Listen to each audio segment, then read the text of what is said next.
Tondo Impasto.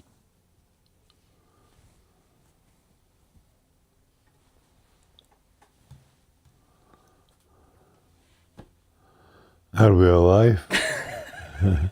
We are alive and live. Good morning. Good morning. Chin chin. Chin chin. Buongiorno, buongiorno, dobro utro. Yes, good morning to everybody. We're having a little coffee first. That coffee tastes so good. Oh boy, mine is not so good because I ran out of milk. Oh, So I'm drinking it Americano. yeah, well, It's okay. It's gonna do the trick. okay. So welcome to Tondo Impasto. Happy Friday.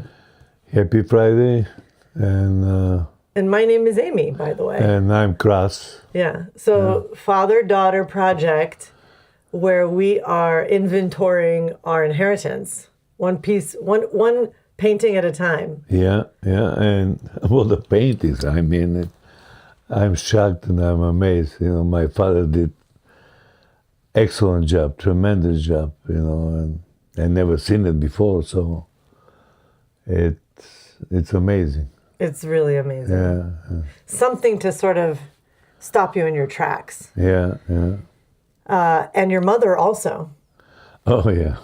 So we should say that my grandfather his name is Boris. He was a painter, Yeah. artist, teacher, father, everything. And sculptor too. And yep, he did sculptures.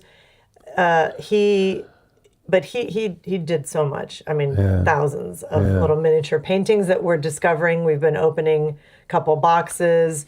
Back here we have them stacked up, and now we're starting to clean off those shelves, so we're going to move to more boxes. We're going to be up to 140 Wow. at the end of today. He painted in impasto style, which is a heavy palette knife, thick. And Yova, we're drinking out of her mugs every morning. Yeah. And her phase is Tondo because this is a circular art form. She also has a unbelievable mosaic. Oh, yeah. That was her. I think she probably worked maybe 4 years on it or more. That mosaic, I understand, was her diploma Yes. thing. You know, Yeah. So And she did everything by piece in ceramic to make that mosaic. She had to bake all the little pieces and stuff like that. It's incredible, you know, beautiful. Yeah, and it's actually depicting Leonardo da Vinci's Last Supper. Yeah. And the details are just so intricate. If you're interested to see a little sneak peek of it, we show it in our intro video, Meet the Team. So you can go back and find that on our channel. Please subscribe. We need subscribers. Well, it's like a meditation, you know. You don't have anything to do. You want to meditate. Yeah. Just watch the beautiful scenery that my father did, and it's amazing. It's incredible. Yeah. And by the way, even if you do have something to do, like you're loading the dishwasher, you can listen to us because we're doing descriptions of the paintings. Our trusted robot assistant is Claudio, so we have some, you know, we have it's a work in progress getting it right. But you mentioned it's incredible what he did, and so that leads me to the quote of the day. It's interesting because I've never heard of this, and it came up. I met with somebody, and you know, this person mentioned it. Yeah. And I'd never heard of it. So it's the omnipotence paradox. Can God create a stone so heavy that he cannot lift it? Wow. Isn't that interesting? Yeah, very. So it's a question about whether an all-powerful being can do anything, even things that seem logically contradictory. And it comes back to this, you know, medieval philosophy and stuff like that. I don't want to get too deep in the weeds and, heavy about it. But the thing I wanted to read that is kind of clever about this whole situation and what we're doing is that Boris, he created a stone too heavy to lift. Yeah. Right? Yeah. Over 1,000 paintings, one lifetime. He knew by the end nobody was going to catalog him in his lifetime. Yeah. Perhaps, right? Probably that's why he didn't sign any of them. We got 2 signatures so far. I don't Right. know. He didn't care. He did it as a religion to him. Yes. Yes. It's creating a massive work bigger than the arms that made it. Yeah. And the question is, can you make something you cannot lift? And basically, that's the job description of a lifetime maker. Boris said yes 1,000 times. And anyways, Claudio and I were working on how to really kind of introduce this. But, so this is kind of a little bit silly. But the stone came to Arizona in the box. And Kras could not lift it alone. And Amy could not lift it alone. So here we are lifting it 5 at a time on camera. And, there's something interesting here about impasto. It means in paste. Yeah. And it is paint that's applied in a mass thick enough to hold its own shadow. Every Boris painting is literally a small stone of pigment laid with a palette knife. Boris was kind of the mason of color. He made stones on purpose. So the question, can God create a stone so heavy he could not lift it, is for a palette knife maker, not a paradox. Yeah. It's a description. Wow. Isn't that kind of interesting? Yeah, well, that cloud is something else. Yeah, it's like anytime you hear something that you kind of don't understand.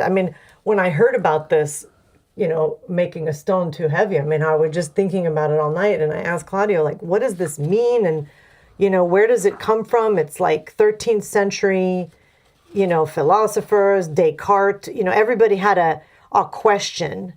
A way to answer it. And so my favorite is the Mavrodes read, which is kind of the most clever here. And I'm kind of putting a Frankenstein edit together. But, the interesting move in philosophy is this one. Only finite beings can make things too heavy for themselves. So, for example, I can pour concrete, but I cannot move that. Yeah. Or you can build a boat, but you're not going to be able to pick it up. Boris made paintings that he could catalog, hang, could not even, count them at the end. But that's not proof he was small. It's proof he was reaching past himself. Yeah. He was making for the people who would come later. So the reason that we inherit art at all is that the makers reach past their own arms. An unliftable body of work is not a failure of power. It's the signature of a life spent making things for the people who come after you. So you and I are the people who came after, and this project is the lifting. Yeah. Definitely. Yeah. So, and then all of you people watching, you're also helping us lift this thing. Yeah. It's amazing. When you think about it, there are no accidents. No. Everything is kind of falls into place when it's supposed to, and makes my breathing, living and breathing just very meaningful. Yeah. Very meaningful. This is probably the most important, besides creating 2 amazing young men, this is the most important work of my life. Yeah. So, anyways, well, on that note, should we begin? Yeah, sure. With the first painting? I can't wait to All right, so check it out, So today we've got 5 more Arizona pieces. And you can take it off of the easel while I show them. Boom. The first one. Wow. So this one is a landscape, obviously, right? It is a landscape. And it's number 136. So I'll just read a description here that was created by Claudio. Close your eyes and imagine a tiny window onto the hottest day you have ever stood under. The painting is barely wider than your hand, a horizontal sliver of board not quite 12 centimeters across, and Boris filled almost 2/3 of it with nothing but yellow. A cadmium yellow, an ochre yellow, a yellow so saturated it pushes warmth through the surface. Across the sky, he dragged the palette knife in broad sweeping arcs, laying down ridges of white and pale pink that curve like heat rising off asphalt. You can feel the gesture in the paint, the way the knife moved in one long, confident pull. I will show you guys the close-up in the studio here.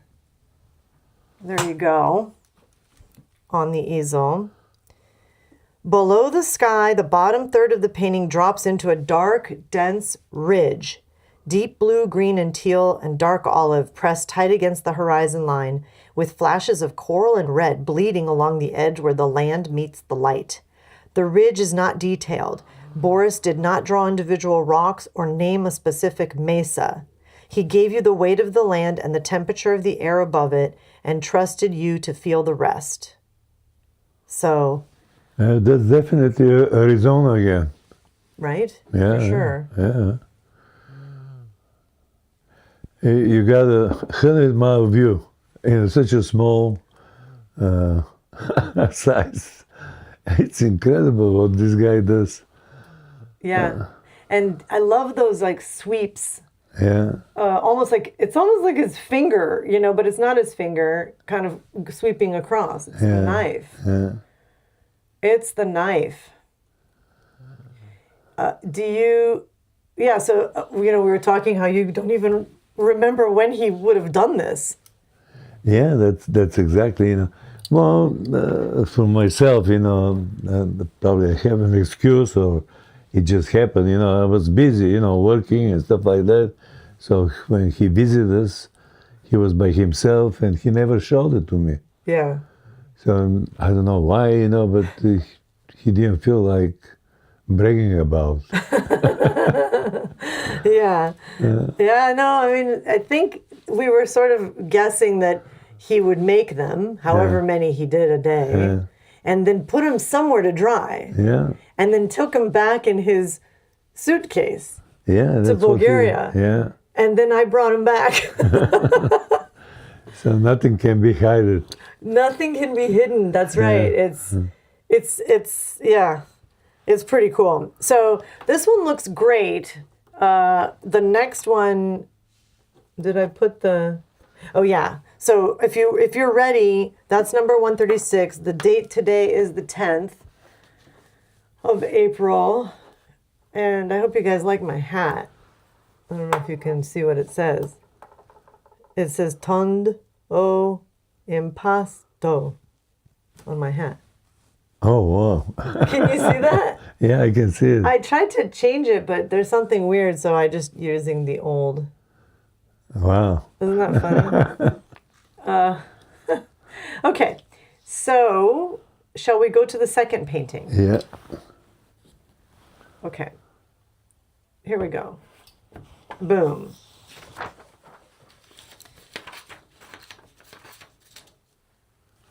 Yeah, so the first one, if we want to call that like a ridge, like an Arizona desert dark ridge, this one could be the buttes, desert buttes. Cool foreground and golden sky. So this one kind of shifts temperature, do you think, or? Wow. Yeah, it looks like a bridge. A bridge or a butte? The butte, like. Oh, the butte, yeah. Yeah, the buttes. What is actually the technical? I mean, let's ask Claudio. Definition Definition of a butte. It's like a different shaped mountain, I'm assuming. Or like real formation. Wow. Isolated. Okay, a butte is an isolated flat top hill or rock formation with steep, near vertical sides, smaller than a mesa.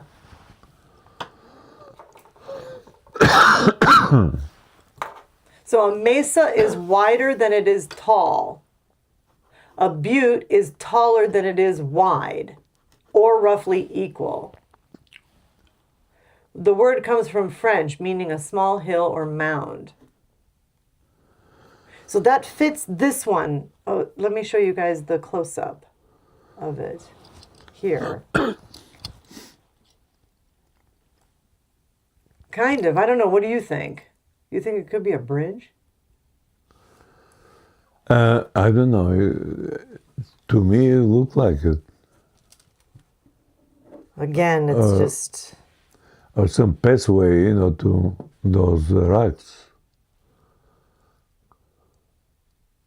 So the sky is golden, that same cadmium yellow as the first one, dense and warm. But the underfoot ground has gone cool. Pale blue-green, lavender, long lateral sweeps of pink-violet running like water across the desert floor. In the center, a cluster of buttes rising up in blue and blue-violet, angular and sharp, more jagged than the soft ridge in the first painting.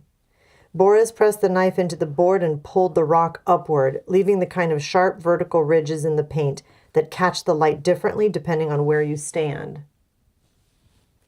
There's a small pale disc sitting just above the ridge on the left side. It could be the sun.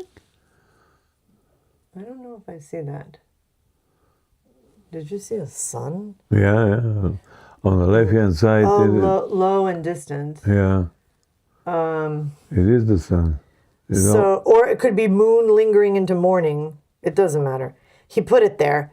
And, the thing about this one, actually, is the whole right side, there's the little wooden frame. Yeah. It's missing. I don't know if you can see that. That's in, yeah, so you guys can probably see, like, there's three little wooden, like, not a detail, but what am I trying to say? The frame? Yeah. The frame on the right. Yeah. That little... The wooden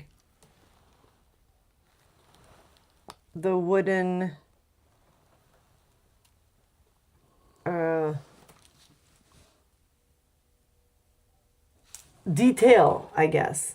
Yeah. It's not a frame. No, it's not. It's like decorative. It's like a decorative edge. Yeah. Yeah, okay. So anyways, the right side is totally missing on that one. So I wrote that in the condition notes. So anyways, anything else you want to say about that one? It's great. I mean, wow. Yeah, really beautiful. Really beautiful. Okay, so shall we go to the third painting? So that one was number 137. Yeah. And here's the third one.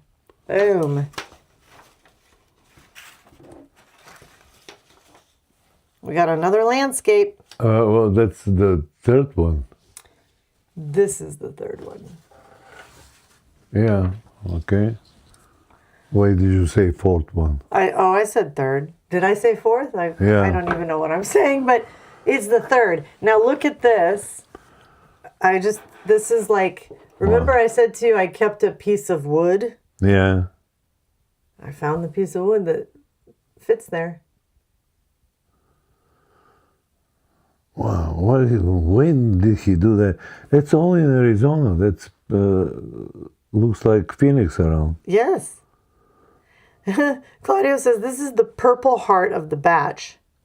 Close your eyes and imagine two large rounded mountain forms filling the center of a tiny painting, shoulder to shoulder, pressing up against a narrow band of golden sky. The mountains are violet. Not blue-violet, not gray, but with a hint of purple. Wow. Here, I'll show you guys the painting again. But then I just wanted to show this. Look at this now. Wait. Before you put it. Look at this. See this piece missing? Oh, yeah. Oh, is that the one? This is the piece. Yeah. Exactly the piece. It fits perfectly. Too bad I don't have a super glue. No, Okay. you don't use super glue. You use Gorilla. The one that's like the whole thing will look like a No. We gotta have this like very delicately. Oh, that almost fell in your coffee. We have to very delicately have it glued back on. Yeah. Put a little golden kintsugi restoration. I'm trying to find the close-up for you guys. Here is the close-up of this one with the missing piece. See, I put here in the notes this description. So this one is 138. Yeah. So the mountains are standing up off the board because that was just the paint so thick, almost like a relief sculpture. And you can close your eyes and feel the peaks with your fingertips. Foreground is a churn of magenta, black, cream, and burgundy. There is no calm ground here, no resting place for the eye. Everything is working. The sky, by contrast, is squeezed into a narrow golden amber strip along the top, barely a third of the painting, with hints of orange where the light is strongest.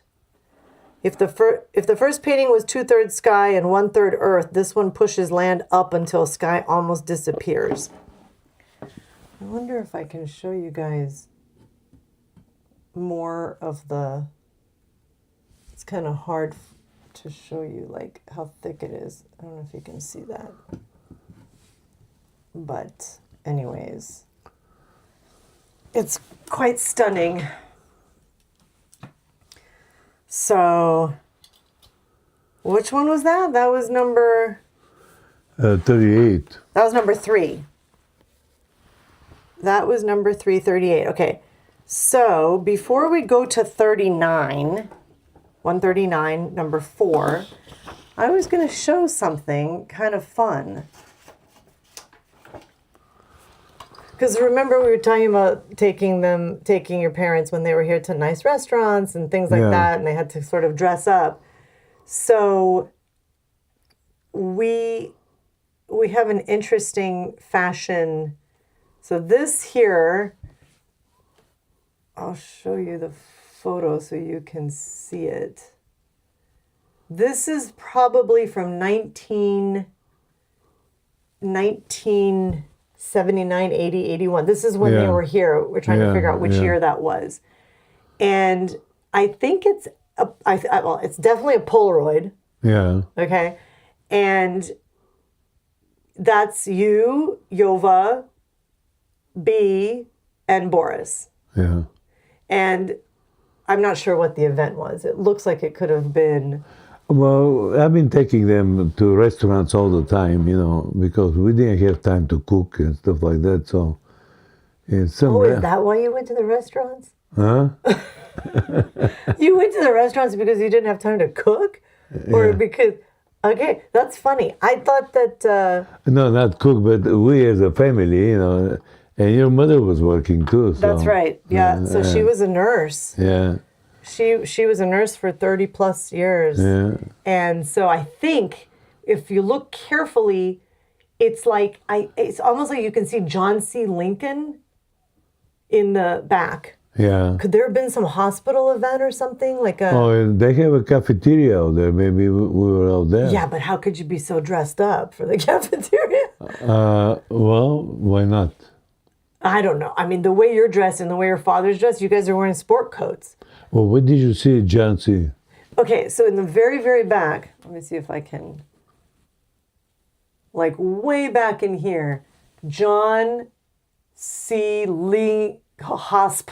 So I think it's John C. Lincoln Hospital. It's definitely, so this is what I want you see if you can remember. When Was this a dress that they brought for her? No. The red dress, or you guys had it? Yeah, probably they brought the. I think they brought it. Yeah, it's Bulgarian. But you see the belt? She did it. Who did it? Your grandmother. Yeah, she's wearing a belt that she made. You see how modern it is? Yeah, no, she looks amazing. I think this is, let's just say this is 1981. Yeah, it could be. Okay, just for the sake of, so that was, you know. And your mother's got a belt. I don't know if she did it too. Yeah, so I know that belt. So that belt is, it's a Bulgarian metal, like in the middle, that's like a buckle. So, and then in the back is a strip of, I actually still have that. Not the strip, but the belt. Yeah. It's like a metal, must be from the it's a traditional, yeah. But your grandmother was going all over the country out there because she was in charge of all this, and she was collecting, for the museum and stuff like that, old pieces. Right. And then she picks up something for herself. Right. From the folks out there. And she had a great collection. Yeah. Then I had a coin that she gave me, Alexander the Great. Yeah. Silver one with his face, which I lost in Chicago somewhere. So that she must have brought that for you. Yeah, she brought it earlier. To me. Yeah. The first visit. Yeah. She came like 1976 to our place in Lincolnwood. Well, okay, so that dress had a revival. Yeah. And that is right here. I wore it last year. Yeah, okay. That same exact dress. Yeah. So I was brought on as a producer on this Bulgarian movie called Don't Close Your Eyes. It's an unbelievable film. Yeah. Beautiful film. Yeah, and Nikolai Egerman has directed it and produced it, and Bogdan Darov, who I'm now, still working with, produced also. And so it was sent to a lot of different film festivals, and this particular festival, so we're sitting, so we got sent to the festival. That's Ruben Evans. Hi, Ruben, if you're watching.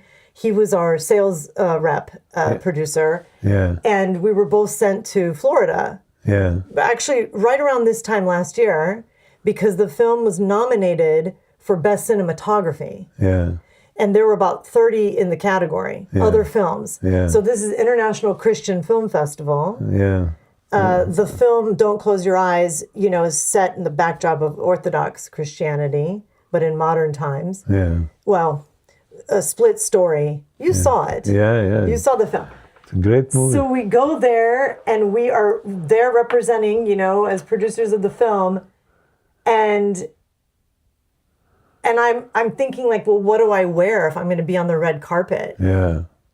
And I think I made the right choice. Yeah, you did. Right? Yeah. But I modernized it with the belt and stuff like that and the jewelry. Yeah. And when we got to our category and they said, "Don't Close Your Eyes," won. I mean, I just out of body experience. Me too. When I heard, usually the Bulgarians don't get this movie was just so deserving, and I hope that at some point everyone can watch it. But it was just a beautiful, beautiful experience, and and so anyways, that's the two. It's my mom wearing it almost 40 years before. Yeah. And then I pull it out, and it's like just as bright, just as, it's not faded or torn. It's just so well made. Kind of cool, right? Yeah, it's unbelievable. It never dies. It doesn't. It's just alive. Yeah. And the fashion itself is still so. Yeah, it's very fashionable. Yeah. It's not. Until now. Yeah. I'm not looking like something from a different era. Yeah. Yeah, so I wanted to share that because I thought that was fun. We were talking about the dresses and the stuff. So, okay, so shall we go to the fourth painting? Yep. All right, here we go. Boom. Wow. What do you think about that?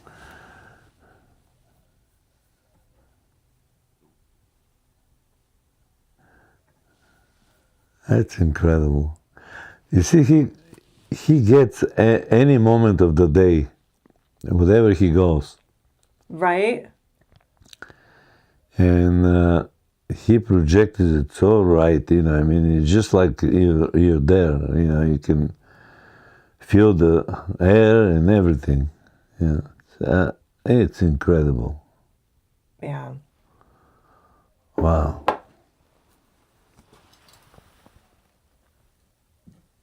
Yeah.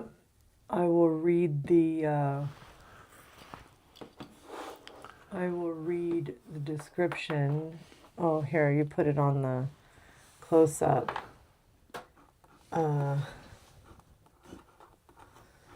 There it is, close-up. This one has gravity, the darkest of the five and the most dramatic. Imagine standing in the desert at the last possible moment of sunlight when the land has already gone dark, but the sky is still holding on to a thin line of color. That is what Boris gave us here. Bottom half, maybe 2/3, is deep churning mass of black and dark brown and burnt umber. Desert floor is not a surface you can walk on. It is weight. It is the earth pulling everything down. Small punctuations of coral, red, and yellow break through like embers in the dark, like the last heat still alive under the surface. Along the horizon, the ridgeline is thick and serpentine, a chain of peaks alive under the surface. Along the horizon, the ridgeline is, just read that twice. So yeah, white, gray, blue, black impasto, and the paint is standing up like a topographical map. I don't know if you guys can see the paint. I'm trying to... We need to have like a camera that goes around and shows the kind of the texture.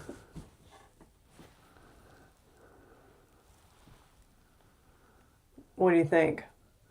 I'm speechless, when I see things like that. You see, without even knowing that, my father was working, with such a structure in paintings. Mm-hmm. I was doing it for so many years. I'm trying to get the light from the morning to at night, and my paintings are very, very much impasto. Mm-hmm. And I'm looking, how the day changes and stuff like that. But it's very hard because it's a time process. Mm-hmm. And then you think too much and you do this too much. And but I'm accomplishing something on the end which is very close to what he does for about 3 seconds. He does it. You work on it for a few, would you say days, weeks, sometimes months? Yeah, it depends how the sun is out and how the light is. Yeah, but you're trying to capture like many days where he's capturing a moment. Yeah, he's getting the moment, Yeah, so a moment is actually enough. Yeah. Right? Sometimes you don't need to have every kind of light study of every part of the day. I'm trying to combine everything for so many days in order to get to the moment. That's what I'm saying. He gets the moment. You don't need to do that. You just get the moment. Yeah. That's enough. But I didn't know that he was doing that. If I only knew that, then I'd probably save a lot of time. With your technique? Yeah.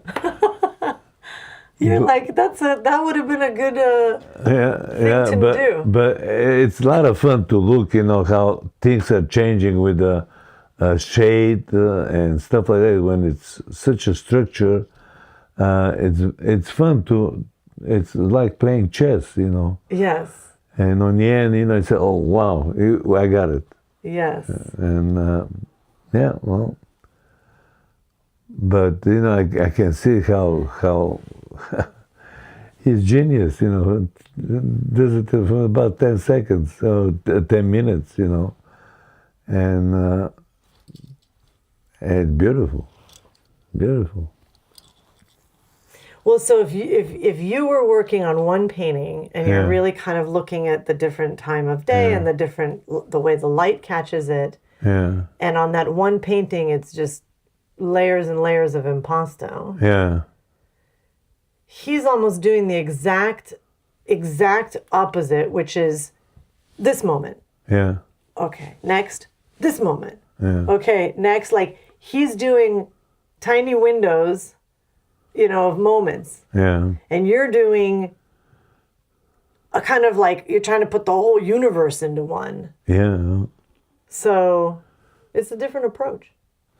It is, you know. You can't say which one's better, you know. Oh no! Well, you know the way he plays with that, with the colors and stuff like that, and the knife, I can't beat him. You know, it's unbelievable.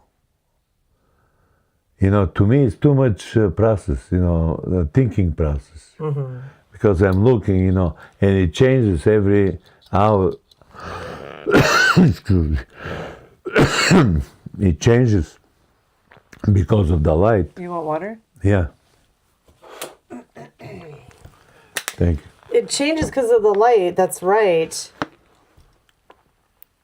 But then when you look at it, that also is changing every time. So if you're catching something at one moment of light, then the next moment that light's different and it's not going to look the same. Well, that's to the you. whole thing. It's a long process, and he gets it for about 10 minutes, and I get it for about 10 days. Yeah. Okay, well, at least you're trying to get it and getting it. Some people it takes a whole lifetime Yeah. to get it. Yeah. So, yeah, well, these actually, the passepartout that they're on, Yeah. they're taller than I've ever measured because actually they were higher than what my ruler is. Yeah. And the other thing, I brought this out to show you guys to kind of see, they're also not completely symmetrical in terms of, you know, when you put this up against it, Yeah. you see how there's like a gap in the bottom here? Yeah. It's just, they're just handmade. Yeah. This isn't like he did produced everything. in China, cut by a No, machine. Like no. this is handmade stuff. Yeah. Yeah. And it's like got a little bit of, you know, I mean, some of them it's like, you know, you're really kind of like that. So I was looking just because out of curiosity.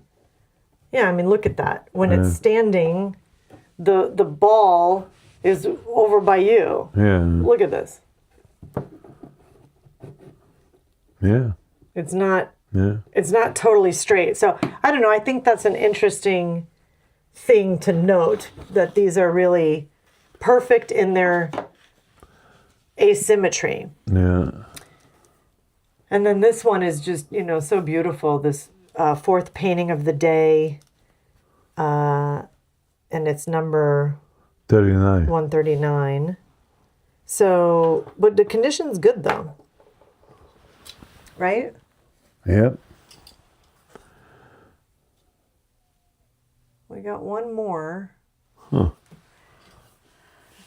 I think as I curate these live streams, I believe I saved the best for last, at least in my opinion.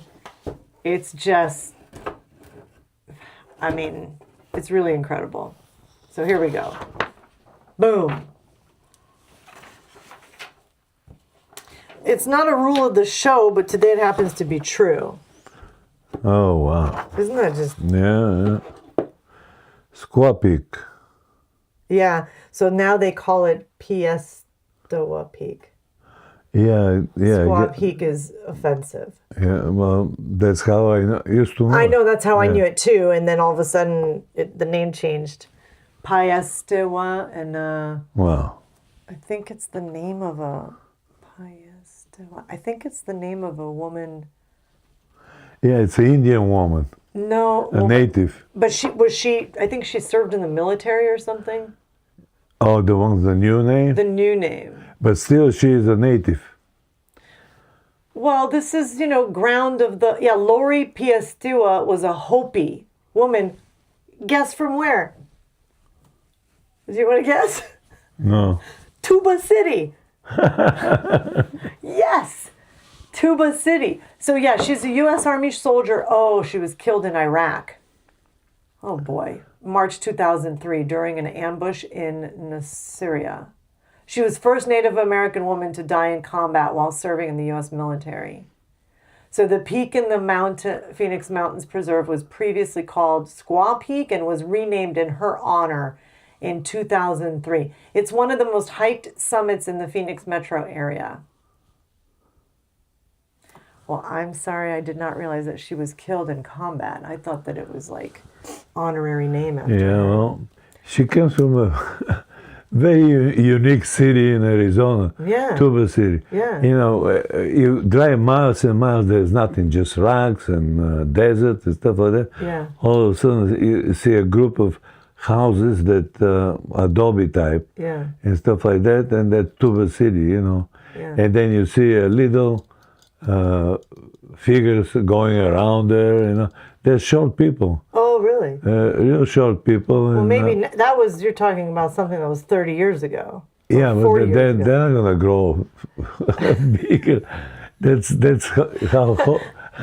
The Hopis are short? Okay, now we got to check this. No disrespect to the Hopis. No, they're cute. They're cute people, but Are Hopi people a bit shorter than average height? I mean, that's an interesting thing that you observed. yeah, because you know what they do? They get the whole family in a pickup truck, and there are 5, 6 kids' heads sticking out from the back, and the mother and the father and a couple other kids inside of the cabin. And I always wanted to do some kind of a painting like that, to get them together. Capture that. Yeah. Generally, yes. Historical anthropometric data and health studies have noted Hopi people, like many Pueblo peoples of the Southwest, tend to be shorter than compared to overall U.S. population. And it's actually consistent with many indigenous populations of the arid Southwest, where body proportion reflect long adaptation to the environment and distinct genetic lineage. So that said, averages are averages and individual variation is wide. Yeah, okay, obviously it's a... And that's another thing about the natives out there. They're somehow, I don't know, they're addicted to alcohol. So you can see, big 5-gallon tequila or whatever is sticking out from the trunk and stuff Oh, like that. geez. The kids are surrounded it. So they start drinking from very little. And I don't know if they can make it more than 35, 36 years of age because they're addicted to alcohol. But I think that that's not their fault. I mean, I think that the Americans, as we came in, Yeah. taking over their land and doing whatever. No, I don't think it's their fault, Yeah. But the thing is that each month they get some subsidy from the government. And then they spend it on And alcohol. because people are waiting for this, and this is the first thing that they do: go to Flagstaff, buy alcohol, and come back, and they finish all the subsidy for about 2 days. Okay, that's really so sad. It's a sad thing, but I'm looking here. So there's no reliable information. Okay, so I mean, this is like no disrespect to the Hopi people. There is a documented higher rate of alcohol-related health issues in some Native American communities, including some Hopi communities, but the causes are structural. Historical trauma, poverty, limited healthcare access, federal policy history, rather than biological. So that genetic predisposition narrative that floats around popular culture is significantly oversimplified and has been used to justify neglect and discrimination. So what I would not want to do is repeat a generalization as though it were a settled fact about a people. Yeah, I mean, yeah. So, I mean, pray for the people that, get into these kinds of Well, I life think situations. it's a problem still going on, and how do you stop that by education? Like this lady that lost her life out there. She went to fight for this country and stuff like that, and Yeah, Lori. people like that, if they're alive, maybe they'll go to the community and bring some education about their health and alcohol and stuff like that. So it's sad thing. Yeah, it is a sad thing. And like I don't know about art with the Hopis, but Navajo, they're very artistical in their jewelry and stuff like that, and they got a lot of talents.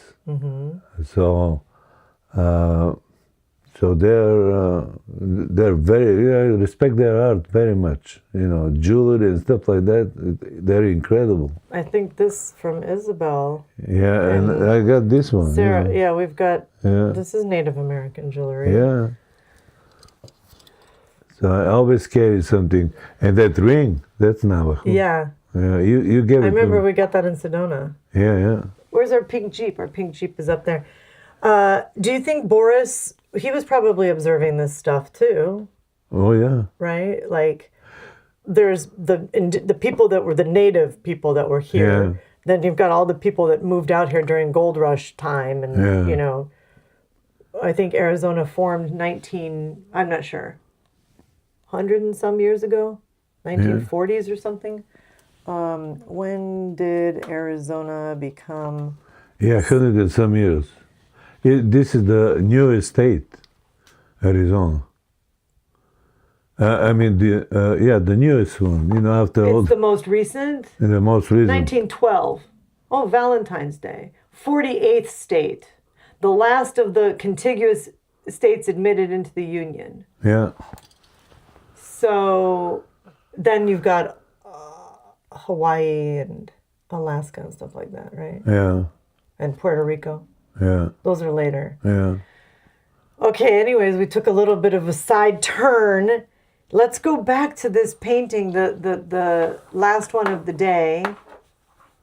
I'm going to show you guys the close-up because this is just so...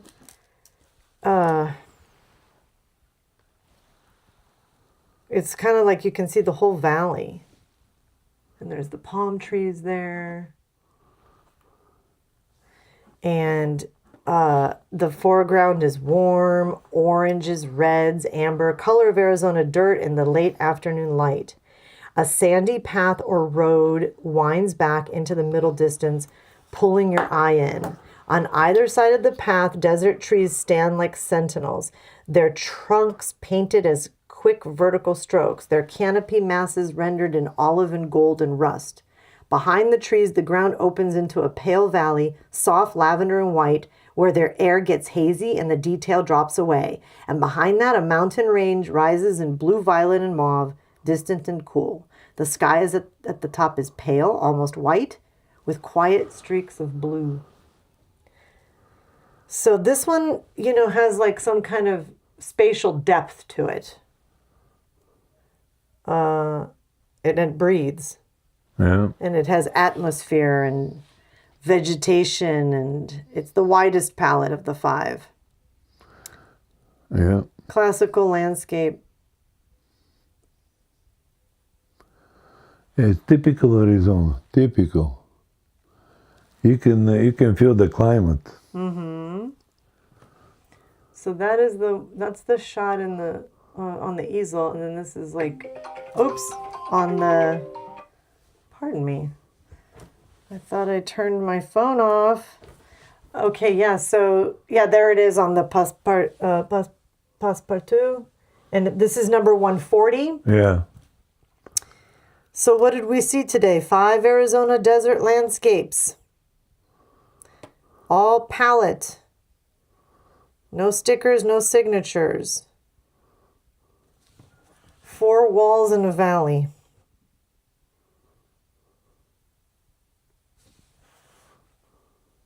Shall I go through them?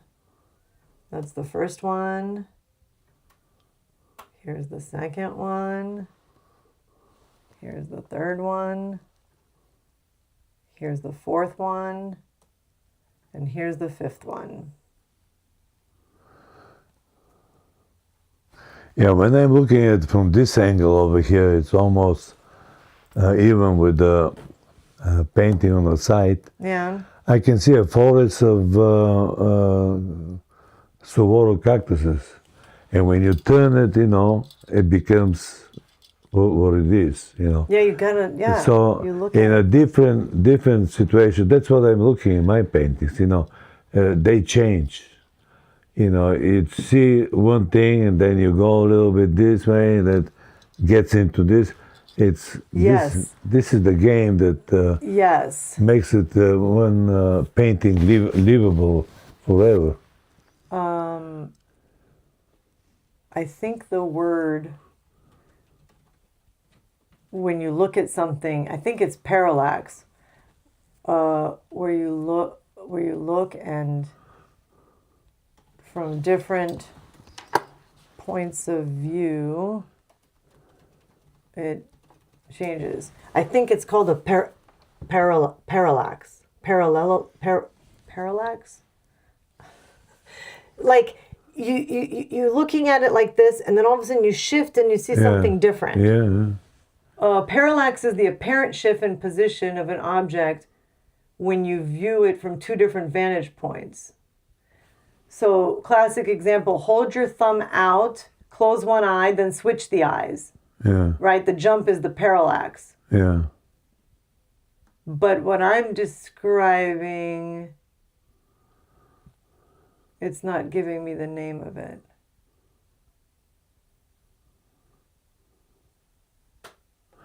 Well, it's not important. The most important thing is the feeling that you get. And it's not, it's something that, blends in. It's not completely different, it's got a connection. And just a little move, you can see how this dance. Nuance. Yeah. Right? Yeah. Like a little bit of a, That's an interesting. It's like breathing, in and out, in and out. Yeah. It's a good way to close out the day. That's why his paintings are always breathing. Because, it's incredible. Yeah, they're so shiny too. Yeah. It just looks so good. Wow.